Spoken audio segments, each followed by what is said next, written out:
Sportif amateur, il rêvait de faire le marathon. Aujourd'hui, toute compétition lui est interdite. Sa vie a basculé il y a un peu plus d'1 an. À 36 ans, Arnaud Fay s'est effondré lors d'une course.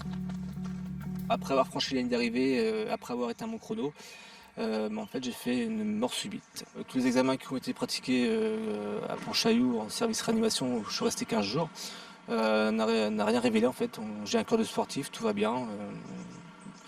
Donc en fait c'est inexpliqué aujourd'hui, on ne sait toujours pas. Pour éviter un nouvel accident, un défibrillateur a été implanté dans la poitrine d'Arnaud. Il n'a pas voulu renoncer au sport. Il court encore, mais à faible allure et jamais seul. Il doit être accompagné. La mort subite, c'est une accélération du rythme cardiaque. Le cœur s'emballe, le sang n'arrive plus au cerveau et la personne s'écroule. Chaque année, 800 sportifs amateurs mais aussi professionnels meurent de façon inexpliquée. L'an passé, le cycliste Michael Goulertz, 24 ans, est décédé sur le Paris-Roubaix. Mort aussi, le footballeur de Tours, Thomas Rodriguez, 18 ans. La mort, Cédric Vanoukia, autre footballeur, y a échappé de peu. Aujourd'hui, au CHU de Rennes, il vient passer un examen de contrôle.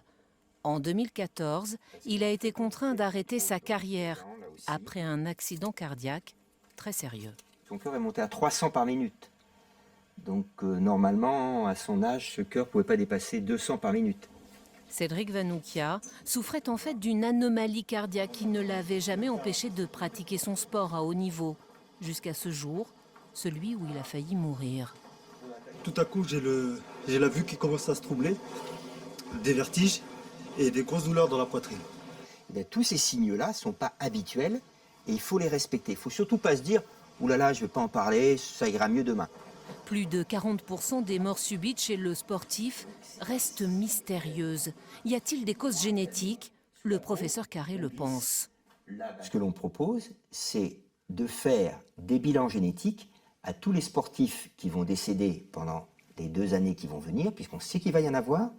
À partir de là, on va savoir de quelle cause. Et surtout, cette mort subite du sportif ne va pas être une fin, puisqu'on va pouvoir proposer à la famille du sportif, s'il y a une anomalie génétique, de la rechercher chez les frères, les sœurs, et de leur autoriser ou non à faire du sport, sous traitement ou sans traitement. Un appel aux dons est lancé par la Fondation Cœur et Recherche pour financer cette étude qui permettra peut-être demain d'éviter ces décès prématurés.